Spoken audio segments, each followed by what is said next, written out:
Welcome to GFN Gaming. I'm Russ, that's me, and after the new intro graphics we're going to be playing a game of Warhammer 40,000 Kill Team. In today's game we'll be pitting the golden boys of Warhammer, the Custodes, against the denizens of the Warp, so the Talons of the Emperor versus the Chaos Daemons, and we're using the Into the Dark rules with the new tac ops from the Critical Ops pack. I'm going to be using the Demons and Jace is going to be using the Custodes, and we're going to be playing mission 3.1, Power Overload. In this mission, there are 3 alpha terrain features and 3 non-alpha terrain features. Players can use the Operate Apparatus mission action for 1 AP to change the state of a terrain feature to stable or overloaded. At the end of the battle, points are awarded as follows. The Defender gets 3 victory points for each alpha terrain feature that is stable and 1 victory point for each non-alpha terrain feature that is stable. And conversely, the Attacker gets 3 victory points for each alpha terrain feature that's overloaded and 1 victory point for each non-alpha terrain feature that is overloaded. In addition, the Defender gets to set up a quarter of its kill team as guards. These can be placed within circle of an alpha terrain feature, however cannot move through hatchways until they are visible to an enemy operative. So that's the mission we're going to be playing today. We'll be using the tac ops from the Critical Ops pack and the extra command point to start as well. But before that, let's have a look at the teams that will be taking part. It's a full-on compendium off, so let's start with the Talons of the Emperor and the Custodes. We don't have any Sisters of Silence, so this isn't going to be the KTO winning team. This is going to be the 4 Golden Boys variant for this game. Leading the Talons of the Emperor kill team will be the Custodian Guard leader. He's going to be armed with a Sentinel blade and a Storm Shield. He's also going to have the Oath Parchment for 3 equipment points.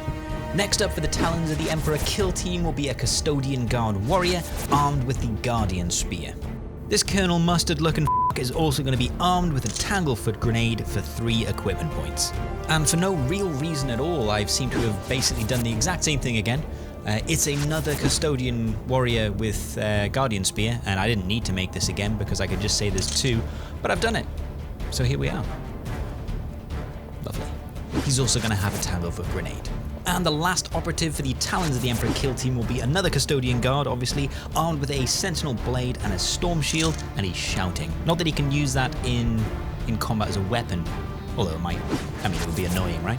Anyway, onto my list, and I'm running the Chaos Daemons. I love the Demons, although I'm still a little limited by the models I actually have, so I'm going to be playing a team of Bloodletters and a team of Plaguebearers. Leading my team will be a Bloodreaper. Bloodletters are great, however, the 4/6 damage profile, they do get somewhat neutered by that Aegis of the Emperor strat that the Custodes have, but I'm confident that it probably won't get played like every f***ing turn, right? Guys? I've also not opted to take the Scorched Skull, which is great at a 4/5 damage, although it hits on a 4+, because I think the Rancid Vomit from the Nurgle operatives is probably going to be better against the Custodes, so I've gone for that with 1 Deathshead thrown in there. It's a bit of a shame, for me at least, that Contagion won't work against the Custodes, but having fewer choices isn't always a bad thing for my Swiss cheese-like brain. Fewer things to remember, fewer complications. On to the turn 1 initiative roll, and the Custodes win it and choose to be the defenders. We're using the Crit Ops rules all apart from the mission, so the teams break into groups and deployment is alternated. The Talons also deploy this operative as a guard within circle of this alpha terrain feature. To save on hassle, as the mission layout doesn't specify territories, although we can guess, we did open up certain tac ops that restrict actions by these territories, such as eliminate guards. We both selected dash, so this happens now as well. Battling an endless horde of demons in the webways.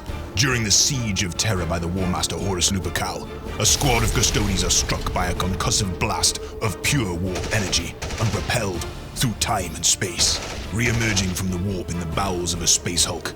The disoriented Custodes have little time to contemplate their surroundings, as following them through the warp is a ravenous pack of demons. Lethal rancid vomit sprays from the Plaguebearers as the Bloodletters race into combat, eager to whet their blades on the chosen guardians of the Holy Emperor of Mankind. Moving into the first turn, and it's the strategy phase, and both players will be getting a command point, taking their total in this new system up to 4 as we move into the strategy phase. I can't help but go thematic when I play Chaos Daemons, so I've gone for Seek and Destroy, ending up with Eliminate Guards, Rob and Ransack, and Assassinate Target. The Talons have also gone very aggressive, opting for Seek and Destroy over Security, picking Eliminate Guards, Rom and Ransack also, and Executioner. I have to reveal Assassinate Target immediately, and my opponent selects his leader with Storm Shield. Just in case combat happens, my opponent is going to play Peerless Warriors to be able to shoot twice or fight twice. I'm then going to reveal Eliminate Guards, and I'm choosing this guy on the objective. My opponent then plays Executioner, choosing this guy, and this is his target. That's the strategy phase done, so now let's move into the turn 1 firefight phase. As the attacker, I'm going first, and I don't want to give any tac ops away too easy, so I activate this guy, the target of the Executioner, and I'm going to open the door for 1 action point and then hide around the corner. In the single most childish play of the game, my opponent activates this Custodian guard, dashes forward, and closes the door.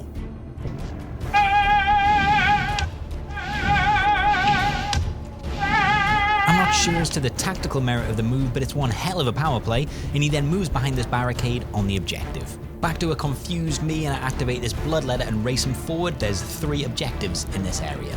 Looking to secure this alpha terrain feature, the Custodian guard moves, dashes, and opens this hatchway, as I race my Bloodreaper forward along with the other Bloodletter. Back to my opponent, and he's going to move his leader forward with a dash, and then go on guard. There's nothing else that can be done, and it's back to me. Looking to set up some turn 2 charges, I'm going to move this Plaguebearer forward and pass.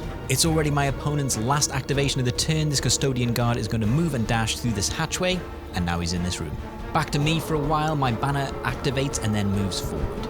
There's currently no opportunities for Overwatch, so it's just going to stay with me. I move another of my Bloodletters this way. They're going to have to cover some ground, and they're the quickest. I move another Plaguebearer next to this door, but I don't open it yet.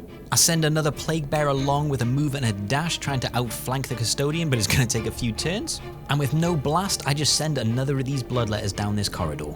I keep one of the Bloodletters next to this door because he's going to go into that room and hopefully cause some trouble, and then this Plaguebearer is going to move forward next to this door, ready to open it in coming turns. Last activation for a very unkilly turn, this Bloodletter moves onto this doorway and opens it. And that's the end of turn 1. It's been a very uneventful turn 1, but let's have a look at it anyway. A lot of movement for the demons, and a fair amount of ground covered by the Custodes as well. Obviously, Assassinate Target has not been achieved, and as far as Eliminate Guard, this guy is still alive as well, so no points for the demons this turn. And thanks to my cowardly turn 1 move, this Executioner did not get his target, so no points all around. In terms of my plan, I think the mission does kind of play to the Custodes' strengths. They have big models that can hold the areas. I do have some moves that I can use to push some damage through with the Bloodletter, but that does severely get nerfed with Aegis of the Emperor, so combat will always be a losing game. But I have the models to lose as I kind of slowly wear them down, and that feels extremely thematic, so I do love that. The Rancid Vomit Plaguebearers are probably going to be my most reliable damage dealers, although a charging Bloodletter can live long enough to hit twice on average, so 12 damage assuming 2 crits with lethal 5, but with the Aegis it's more likely to be 8 damage, so I'll need to sacrifice 3 of them to kill 1 Custodes, which is rough. Let's move into turn 2. We're in the turn 2 initiative phase now, and the Chaos Demons win the initiative, so I'll be going first, but this round is going to be a bloodbath. Onto the strategy phase now, and both players get a crayon painting. It's lovely, honey. Doesn't it all look like you ate the crayon and vomited that shit up on some paper? Straight to the fridge for Picasso. I'm going to use 1 command point for Unstoppable Ferocity, giving my Khorne units +1 attack, so they're up to 5. My opponent does drop a command point for Peerless Warriors, which kind of makes sense. It's likely that it's going to come up in this round, even though it didn't come up at all last round. Haha, waste of a CP. And then the unthinkable happens. Aegis of the Emperor gets played, and that's horrendous. It means that they can just ignore critical damage, making it just normal. I choose this guy for my Eliminate Guard's target, and for Executioner my opponent chooses this guy. For my Tac Ops, Assassinate Target is still active and this guy is still alive, so I need to kill him. And that's the end of the turn 2 strategy phase as we move comfortably into the firefight phase. I have the initiative, so I'm going to send my first lamb in for the slaughter. I activate this Plaguebearer, the one who's not been selected as the Executioner target. I open the hatchway and then I charge into this Custodian guard. Activating the Guardian Spear, my opponent charges through the hatchway and fights in combat with the Plaguebearer that just charged. The Guardian Spears are horrendously good in combat, but you can never count out a Plaguebearer. Let's go. It's a bad roll. You gotta love it. That does still end up as a crit and 2 hits, which is probably more than enough to kill a Plaguebearer, who then only hits twice. It's a little early in the day for command points and hard liquor, so we're not going to use any. The Custodes strikes with a normal for 5 damage, and after disgustingly resilient, 4 wounds go through. The Plaguebearer then hits for 4 damage, and the Custodes strikes with a crit, dealing 7 damage. The Plaguebearer rolls well for disgustingly resilient, but it's still enough to kill the Plaguebearer. First blood to the Talons of the Emperor. My opponent then reveals Rob and Ransack for 1 victory point. If that guy can survive, it'll be 2. With 2 Custodes bunched together, I can't resist a Rancid Vomit, so I move this Plaguebearer forward and fire. It has Torrent and it's into the dark, so it's going to be lethal 5, so hopefully I can roll hot and do some damage. Targeting the guy with his mouth open first. With any luck, we can get a baby bird feeding party going on here, and that's a good roll. Lethal 5, that's 2 crits and 3 hits. He actually fails a 2+ save, which is just, the best. Anyway, gets 2 crit saves, but it makes no difference. That's 6 damage going through, more than I'd hoped for. Bit of a misplay. Jace forgot he had Aegis on, or that the Rancid Vomit it doesn't matter if the crits go through, so he should have just taken an auto cover save from the barricade. We couldn't really be bothered to run it back, plus I refused. Him. Moving on to the spear, and it's another great roll. With this, ends up as 4 crits and 1 hit. Booyah! In this scenario, rolling for the 6s is warranted, however he only gets normal saves, so it can cancel 1 crit and 1 normal, which means another 6 damage is going through, and that is a great start for me. It did mean I brought the target of the Executioner towards him, but honestly getting 12 damage through on the Custodes was probably worth him getting a victory point, so he's now going to shoot with his Final Fantasy VIII super practical, definitely accurate Gunblade back at him. It's a slightly worse profile than the spear, so let's hope he survives. Does actually miss with one of the shots, but that's going to be a crit and 2 hits. P1 means nothing to a demon with his 5-up demon save, and he makes 1. It's going to be worth it to me, so I'm going to reroll with a command point. Ends up being a good decision as I end up getting a 6, so that means only 1 goes through for 3 damage, and I get a disgustingly resilient save. We misread the lethal 5 on shooting, so I make 4 saves and I make 1, so I take 3 damage, and he decides to shoot again. Seeing as it's worth a VP, I would have charged and fought. Only gets the 1 crit and 2 hits, and I make 2 saves, so once again, just a normal going through for 3 damage, and I roll my disgustingly resilient, getting 1, so 2 damage goes through, and he lives. After the failed shooting, my opponent then charges in, and I do remember Brotherhood of Demigods means he can fight at the end of the round for a command point. I need to play the mission a bit, so this Bloodletter moves on to this objective and overloads it. Hopefully it stays that way. My opponent then moves his leader to the hatchway near him and opens it up. He does still have an action point left, however instead of shooting, he opts to go into guard. After a bit of measuring, confirms that the Bloodreaper could get into combat with him, and he's looking to strike first. He can still choose to overwatch, but would obviously lose his guard, but let's see how it plays out. It's back to me, and I kind of want to stop his Executioner getting any victory points, so I charge in with a Bloodletter. Let's see if he can take one of these Custodes down. He has combat support and unrelenting ferocity, so that's 5 attacks hitting on 2s, but I'm pretty sure the answer is still no. It is the best roll. With lethal 5+, that means this is all crits, 5 crits, the big crit off. The footage was a bit funny here, but we still have the results, so my opponent rolls 2 crits and 3 hits. Good rolls all around, but I'm going to strike with my first attack. It's a crit, but because of Aegis it doesn't matter, so that's 4 damage going through from the Bloodletter onto the Custodes. He then parries with his Storm Shield with a crit, getting rid of 2 of my crits, the little devil. I then parry his crit, because otherwise I would be doing only 1 crit damage, and I realize as I say that, it makes no difference.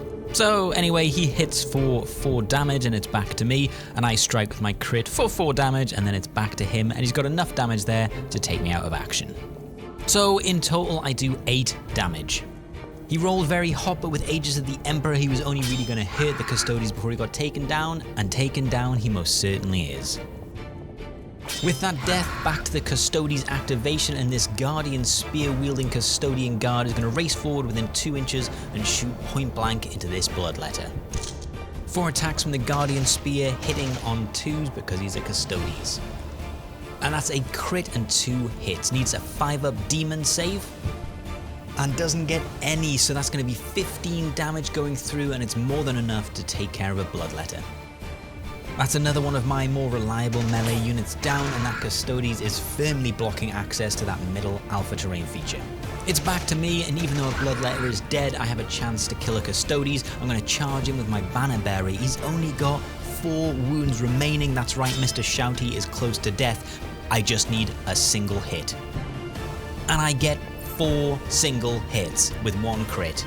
It doesn't even matter that my opponent misses just 1, because the first hit from the Plaguebearer is going to kill the Custodian guard. Oh yeah. With that kill, I prevent my opponent from using Brotherhood of Demigods at the end of the turn and fighting to kill the target of his Executioner, and I also kill his Executioner, so no more victory points for that, and I also selected him as my Eliminate Guards target, so I get a victory point. And we're already in Overwatch. This guy's going to shoot right at the Banner-Bearer. Oh, that's a terrible roll. Uses a command reroll, and it's still a miss. I've still got a 5+ demon save, so let's just roll this out now to see if I need to do any Disgustingly Resilient, and I don't. 2 saves, so everything's fine. Back to me, and I'm just going to move this Rancid Vomit Plaguebearer closer to this room. My opponent is still guarding with his leader, so it's back to me, and I'm going to charge and hatchway fight with his Bloodletter into the Guardian Spear Custodes. He's got full wounds, so I know this is a dead Bloodletter. I've just got to basically play for the max damage before death with Aegis. That is sadly just 8. And with that roll, it's not even going to be 8, that's 2 crits because of lethal 5, but 3 misses. My opponent then crits all over the place with 4 crits and a single hit.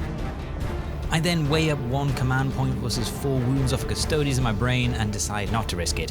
I then hit for 4 damage because of Aegis before being parried and then receiving 26 damage, enough to kill me twice over with some spare change. 4 damage for a model is a really bad exchange. I need to be smarter. This is where the Scorched Skull Corn shooting equipment with AP1 would have been useful. My opponent is still keeping his leader on guard, so I move another Bloodletter forward onto this objective. It's already mine, but there's some more bodies on it. It's back to me, and this Plaguebearer continues the longest outflanking maneuver ever. It's late in the round when my opponent realizes his leader probably doesn't need the advantage of striking first to wipe the floor with my Bloodreaper, so shoots an Overwatch, losing his guard stance. 4 attacks with the Sentinel Blade, hitting on 3s now. It's a standard roll for the Custodes, getting 3 hits with 2 crits, and I fail all of my invuln saves. It's not really worth the risk, so another Bloodletter is taken out of action. It's a shame to lose a Bloodletter without inflicting any damage with them. With such limited shooting in my team, I really need to be making the most out of all of the combat. In an ideal world, I would have evened out the shooting between the teams. I do like Rancid Vomit, but the Plaguebearers are in my experience not maneuverable enough to get it off reliably. So I charge in with my Bloodreaper. Playing melee into Custodes is rough. They're so reliable in combat you end up playing the maths in your head ahead of the battle. Realistically, I get 2 hits on this guy before I'm dead. With Aegis, that's 8 damage instead of 12, and it hurts. And into the shield guy, I need a minimum of 3 hits, or I'm only doing 4 damage. I get 2 hits and 2 crits though. But Jace rolls 2 crits and 3 hits, so I know I'm dead anyway. There's only one way this can go. I hit for 4 damage, down from 6 due to Aegis. My opponent doesn't need to parry, so hits me for 6 damage with his crit. A single normal hit at this stage will kill me, so I just strike again for 4 damage. F you, Aegis. And then my Bloodreaper is killed with a second crit hit, having dealt only 8 damage. This means with only 1 Bloodletter left on this side and no in range, unless the leader rolls an improbable amount of 1s in the next combat, the Bloodletter can't win. So it's unlikely at this stage already that I'll get Assassinate target. Well played, Jace. I then move my Plaguebearer within range of his Deathshead and shoot. 4 attacks, hitting on a 3+ with 3/5 damage, but with Aegis it's just 3/3, so this is comfortably not a Custodes killer. It's an okay roll. I end up with a crit and a hit, and my opponent has his 3 defense die looking for 2 ups, and he makes all 3, so he can double up on the crit and save the normal, so no damage going through. That is the last activation of turn 2, the Deathshead into the Guardian Spear Custodian, so let's have a little look at all the action that happened in turning point 2. The demons have raced forward up until the point they've met a Custodes, and then they've stopped. All of the alpha terrain features are currently stable, and it's not looking like the demons can break the Custodians' lines. I did get a victory point for Eliminate Guards, and my opponent played Robin Ransack with his Custodes, but the target for Assassinate target is looking like it's not going to happen for me. I really hate Aegis. It's not super great against the Plaguebearers, but against the lethal 5+4/6 Bloodletters, it feels just horrible. I do still have the numbers to take them down, but I've got them in the wrong places. I should have pushed more shooting with the Bloodletters to soften up the leader before throwing bodies at him in melee. The game's slipping away from me, but let's move straight in to turn 3.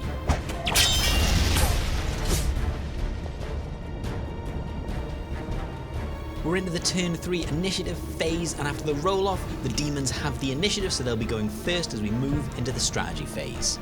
We're into the turn 3 strategy phase, and both players are going to get a command point, and I'm not sure it's doing anything for me, but I'm still going to spend a command point because I've got 4 on Unstoppable Ferocity so that my Khorne units will get an extra attack, even though at this stage that is just 1 Bloodletter. Probably not worth it. My opponent spends a command point on Peerless Warriors so they can either fight twice or shoot twice, and they have another one and they're going to spend that on Aegis of the Emperor, reducing a crit damage to a normal damage if they so choose.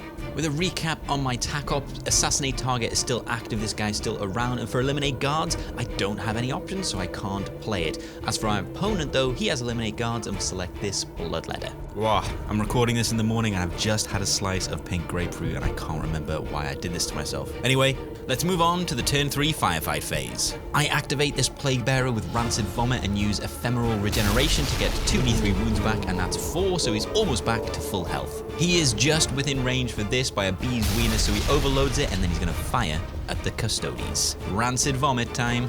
Rancid Vomit, I choose you! It's super reliable, getting 2 crits with lethal 5 and 3 hits. Jay still has a bit of a blind spot with the cover saves, rolling 2 crits but missing 1, so that's 6 damage going through. Pretty reliable. Guardian Spear Custodians is going to activate and fire back. He's going to shoot at the Banner Bearer though, because, you know, he pulls the eye. He's got a pole with dead heads on it, and then bells. I mean, he pulls the eye, let's be fair. What do I need to say? It's a Custodes rolling an attack. He hits all 4 times and gets 1 crit. Pretty standard.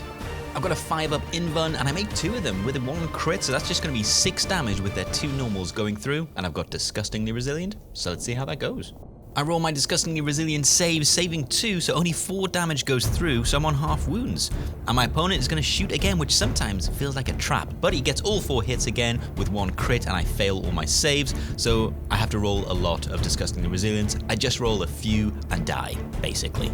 Shooting twice or fighting twice with 4 APL is kind of one thing, but with only 3 APL, you kind of lose a lot of maneuverability when you do that, so we'll see how that plays. Not going to move at all. In fact, my opponent then decides to go on guard with this Guardian Spear Custodian, I guess it makes sense, and then stays where he is. It's back to me, and this Plaguebearer waddles over to this Custodian guard with a full belly and a cheeky grin before unleashing a Rancid Vomit all up inside himself. Good luck to us. This stage, I fucking love a good Rancid Vomit. I get 3 crits and 2 hits. It's a great start. Jace rolls a crit and 2 saves, so it's only going to be 4 damage going through, but still, it's great. It's a little bit of damage, and that's what I need. Also, a crit with Rancid Vomit should 100% have stun. You'd be stunned, right? I'd be stunned. Anyway, this Custodes, who was, I don't know, clearly expecting to be vomited on because he's not stunned, is going to fire at this guy. He misses once and there's no crit, so let's say he was a little startled by the vomit. Barry was clearly very startled by the vomit. He did not expect his friend to vomit all over the guy he was fighting. Anyway, he misses all his saves and gets a massive roll on his Disgustingly Resilient, and he's still alive. Hot damn. Now, you may say he charges. I think he slips and slides on the vomit and then has to hatchway fight, but whatever happens, it's an hour fight. Into the Dark's first official mud wrestling match begins, and it is a horrendous roll for the Golden Boys. Is that you, Blanche? Close enough. And it's a crit and 2 hits for the Plaguebearer, not a bad start. He does need to survive though, so that's a 5 damage hit with the spear, and he gets 2, so he's got 2 wounds remaining, so he at least will get to strike. He deals 4 damage before getting another 5 from the Guardian Spear. It's a killer, Disgustingly Resilient roll, and it is only just enough to kill him, but kill him it does. Demon Viscera stains the floor of the Galadark, mixing a fine aroma that causes the Custodian guard to dry heave behind his faceplate, proving too potent for the scrubbers built into his helmet. By the Holy Emperor of Terror, that stinks. It's an absolute death sentence, but I'm going to run my last Bloodletter into this leader to see if I can do some kind of damage, and hopefully it's not going to happen. With that strap ploy, it's 5 attacks hitting on 3s, and it's a hit and a crit. Over to Jace, and he rolls with the leader, getting all hits with 1 crit because a lethal 5. Another Rancid Vomit is approaching us. I use a reroll because I need 3 hits to be able to inflict 8 damage, and of course it fails, of course.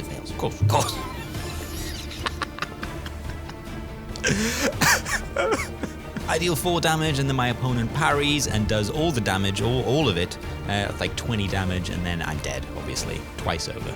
I'm not actually upset, it's my own fault. I should have put some more ranged on this side. With the AP1 shooting of Scorched Skull, it might have done some damage, at least forced him to take an invuln save, but that was all my fault. Bad me. I should have run away because now that's 1 victory point for eliminate guards, and I knew it was coming. I should have run him away. Yeah, the benefits of sober hindsight, really. The Custodian leader then dashes forward onto this objective and stabilizes it. I've got one last move to do, the longest outflanking ever. This Plaguebearer finally makes it to the door and he opens it up. So that's the end of turn 3. Let's have a quick look at what's happened in this turn. There's been some movement, but not a lot because there's not a lot of guys left. Lots of death. I now have the same number of Plaguebearers as he has Custodes, which is not a great matchup. I do, however, have more wounds in play, so that might play into it. We'll see. There's 2 very injured Custodes. The leader is he's out of the game. I'm not going to get to them. There's no point thinking about it. Let's move into the final turn.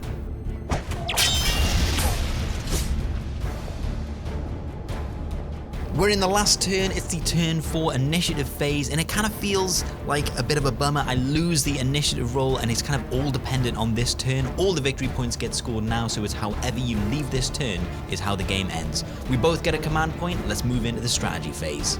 My opponent uses Aegis of the Emperor again to reduce my critical damage, and there's no point using a strat up for me. The Nurgle one is basically countered by the Custodes not being able to be injured ability.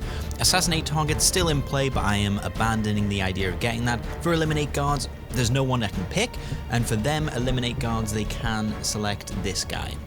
That's the end of the strategy phase, so we move into the firefight phase. I have no chance in hell, but that's where I'm from, where the Chaos Daemons we get things done. Jace activates the Custodian Guard with Spear and fires on my legend Plaguebearer with Rancid Vomit. He's the hero of this game, so hopefully he has to live. In a real move, Jace rolls 2 hits and 2 crits. I have 3 defense dice looking for 5 ups for my demon save, and I do make 2 with 1 crit. So that's going to be 8 feel no pains, and I end up making 2. So he lives with 1 wound remaining. The hero Plaguebearer lives forever. Then, playing the mission, the Custodian Guard will dash to block the Plaguebearer from getting through here and stabilizes the ancient apparatus. The Custodes has 6 wounds remaining, so this Plaguebearer charges in, needing to do 2 hits to kill him, so I need 3 to go through. I get my 3 hits, so the rest is a closed off story. I hit, I take 7 damage from the Guardian Spear, and then I hit again, killing him. We do roll these off camera, I make a few, but I basically take about 5 wounds, but he's not going to be in the battle anymore, so we basically leave it. We didn't capture the roll. I do also play Rob and Ransack now, so I will get 1 victory point straight away, and if he lives to the end of the battle, that's another victory point. The leader is too far away to impact the battle anymore, so he's just going to pass. Back to the final Plaguebearer, and it's the same situation as before, a 6 wound Custodes, so I need 3 hits with 2 going through to take him out of action. Nightmare strikes, I get 2 crits and 2 misses, so I'm going to wait and see just in case the Custodes misses everything. He doesn't, so I'm going to use a command point to reroll one of those misses, and I do in fact get my 3rd hit, so I've won basically. So this champion Plaguebearer is going to strike for 4 damage. There's no point in parrying, so he knows it's going to come back hard, and that's a 7 damage crit coming back from the Custodes. We don't bother to roll everything out on camera just because it doesn't matter if this guy takes 7 wounds, he's still going to be alive, so I then kill him with my last crit. With a cry of defiance, another Custodian Guard is ripped from the Materium into the warp to suffer an eternal agony at the hands of the demons. I will be denying 1 extra victory point for Rob and Ransack, because that was the Custodian Rob and Ransack. I then activate this Plaguebearer. He's going to shuffle onto this ancient apparatus and make it overloaded for the end of the game. Speaking of, here we are at the end of the game. I get another victory point for Rob and Ransack because of this guy surviving, taking me to a lofty 3 for the secondaries. I control 1 alpha, my opponent controls 2 alpha and 3 non-alpha, which means the Talons of the Emperor win 11 victory points to 6. Well done. I'm not going to say the game was decided in the list building stage. There's choices I could have definitely made to give me a better edge. Equipment wise, I could have taken the Scorched Skull and I could have deployed my units a lot better. As always, a huge thank you to my patrons who help support the channel and me doing these videos. If you've made it to this far, then thank you so much, and I'll see you in the next video.